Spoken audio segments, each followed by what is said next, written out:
अगर आप एक ग्राफिक डिजाइनर हैं तो आपने अडोबी फोटोशॉप, अडोबी लाइटरूम और अडोबी फोटोशॉप एलिमेंट तीनों के बारे में जरूर सुना होगा।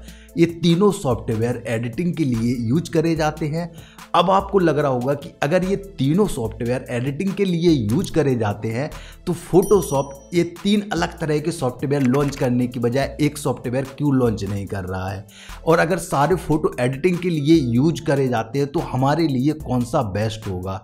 दोस्तों, जब मैंने ग्राफिक डिजाइनिंग सीखा था उस समय मुझे बहुत कन्फ्यूजन हुई थी कि इनमें से कौन सा सॉफ्टवेयर मेरे लिए बेस्ट रहेगा, और अगर अडोबी के ही है तो इन्होंने तीन सॉफ्टवेयर क्यों दे रखे हैं। तो आज मैं इसी वीडियो में आपको सब कुछ क्लियर करने वाला हूं और ये भी बताने वाला हूं कि आपके लिए कौन सा सॉफ्टवेयर बेस्ट रहेगा। तो बिना किसी देरी के चलिए इस वीडियो को स्टार्ट करते हैं।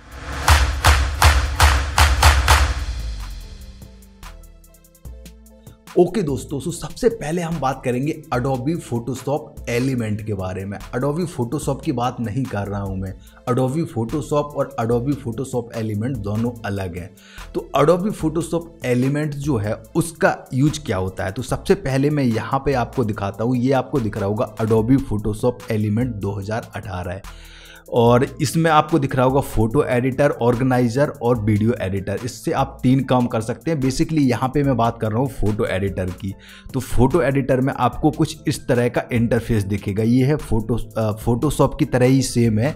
इसमें आपको काफ़ी सारे टूल्स भी दिख जाते हैं। मैं अगर टूल्स आपको दिखाऊँ तो यहाँ पे आपको zoom tool, hand tool, move tool, सारे सिलेक्शन वाले टूल भी मिल जाते हैं, इनहेंस वाले टूल, ड्राइंग वाले टूल मिल जाते हैं।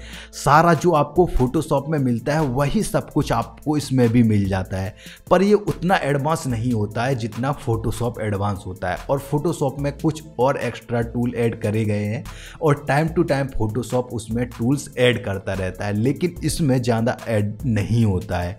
और अगर यहाँ पे आपको इंटरफेस में दिखाऊं तो इसका इंटरफेस बहुत ही ज़्यादा सिंपल है। आप इसमें छोटे मोटे काम कर सकते हैं। वैसे ये काफ़ी एडवांस भी है, काफ़ी सारे अगर आपको टूल्स दिख रहे होंगे तो बहुत सारा हम काम कर सकते हैं। जैसे सेम आप CS6 में करते थे, सेम उसी तरह का ये सॉफ्टवेयर है। और इसका सबसे बड़ा प्रॉफिट मुझे ये लगा है कि इसको आपको वन टाइम पेमेंट करना होता है। जी हाँ दोस्तों, अगर आप अडोबी फोटोशॉप एलिमेंट यूज करते हैं तो इसका आपको सब्सक्रिप्शन नहीं देना पड़ता है, आपको वन टाइम पेमेंट करनी पड़ेगी, देन इसके बाद आप इसको यूज कर सकते हैं। और अगर मैं आपको दिखा दूं, मे बी यहाँ पे अगर ऑप्शन आ रहा हो या बाय नाउ, तो मैं आपको दिखा भी देता हूँ कि ये कितने का पड़ेगा। ये हाँ, अडोबी फोटोशॉप एलिमेंट आपको दिख रहा होगा $69 का आपको देना पड़ेगा।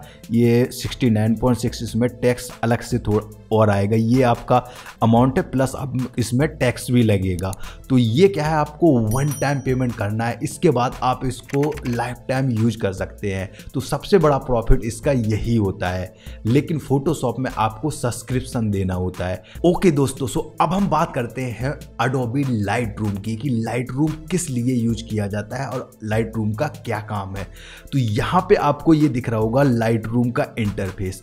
बेसिकली लाइटरूम होता है केवल फोटोज को कलराइज करने के लिए, थोड़ा बहुत एडिटिंग करने के लिए। उसमें बहुत ही छोटा एडिटिंग होता है, ज़्यादा आप एडिटिंग नहीं कर सकते, बट प्लस पॉइंट ये होता है कि आप एक साथ कई सारी फ़ोटोज़ पे वर्क कर सकते हैं। यहाँ पे आपको दिख रही होंगी ये बहुत सारी फ़ोटोज़।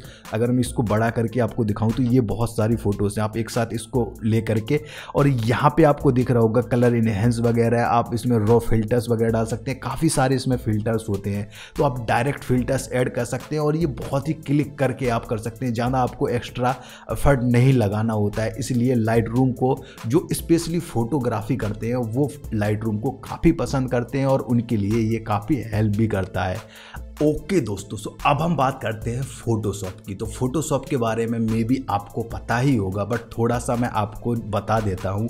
यहाँ पे फोटोशॉप मैं खुद भी यूज करता हूँ। तो यहाँ पे आपको दिख रहा होगा कुछ आपको एक्स्ट्रा इसमें मिल जाते हैं। जैसे सिलेक्शन के लिए आपको ये नया टूल ऐड हुआ है, सिलेक्शन प्लस 3D में भी काफ़ी सारे काम कर सकते हैं। स्पेशली अगर मैं आपको दिखाऊँ तो यहाँ पर आप 3D काम कर सकते हैं, ग्राफिक्स वेब का काम कर सकते हैं, मोशन का काम कर सकते हैं, पेंटिंग का, फोटोग्राफी। तो आप लाइटरूम में भी करते हैं, यहाँ भी करते हैं। इसके अलावा भी बहुत सारे काम कर सकते हैं, आप मैनिपुलेशन कर सकते हैं। इसके अलावा लोगो डिज़ाइन भी करते हैं, बहुत से लोग 3D लोगो वगैरह बनाते हैं, और 3D का तो आपको यहाँ पे दिख भी रहा होगा, पूरा 3D पाथ कर सकते हैं, एनिमेशन वगैरह आप कर सकते हैं। तो ये बहुत ही ज़्यादा एडवांस सॉफ्टवेयर है, तो इसमें आप बहुत सारा काम कर सकते हैं। और अगर मैं इसकी प्राइस की बात करूं तो इसका आपको एडोबी फोटोशॉप में, अगर जैसे आप फोटोग्राफी का सब्सक्रिप्शन लेते हैं, तो इसमें आपको लाइटरूम और फोटोशॉप पड़ेगा, ये है 797, ये पर मंथ आपका पड़ेगा। इसके अलावा इसमें क्या होता है, ये इंडिविजुअल है, बट अगर आप टीचर वाला लेते हैं तो आपको 1 ईयर के लिए ये पड़ जाएगा, इतना कम पड़ जाएगा। और अगर आप इसके बाद जब रिन्यूअल कराते हैं तो फिर रिन्यूअल का थोड़ा सा प्राइस इसका बढ़ जाता है। तो इसका आपको सब्सक्रिप्शन लेना पड़ता है फोटोशॉप का। तो आई होप आपको एडोबी फोटोशॉप, एडोबी लाइटरूम और एडोबी फोटोशॉप एलिमेंट, इन तीनों के डिफरेंस पता चल गया होगा। और अब से आपको भी पता है कि फोटोशॉप सबसे ज़्यादा हैवी सॉफ्टवेयर है, तो जो मेन ग्राफिक डिज़ाइनर यूज करते हैं वो फोटोशॉप यूज करते हैं। अगर आप छोटा मोटा काम करते हैं तो आप एडोबी फोटोशॉप लाइटरूम यूज कर सकते हैं, जिसमें अगर आप पोस्टर्स वगैरह बनाते हैं या फिर थोड़ा बहुत आप उसमें एडिटिंग करते हैं, तो आपके लिए एडोबी फोटोशॉप एलिमेंट बहुत अच्छा रहेगा, क्योंकि इसमें आपको 1 टाइम पेमेंट करना होता है। जी हाँ दोस्तों, ये मुझे सबसे अच्छा एडवांस फीचर लगा इसका। और बकाया लाइटरूम का तो आपको इसका भी सब्सक्रिप्शन ही चलता है सेम। तो आप फोटोशॉप लेंगे या फिर आप पूरा पैक लेंगे, ऑब्वियसली लोग पूरा पैक ही लेते हैं, तो उसमें आपके ये सारे आ जाते हैं। तो आई होप आपको ये वीडियो पसंद आई होगी छोटी सी, और अगर पसंद आई है तो लाइक तो बनता है।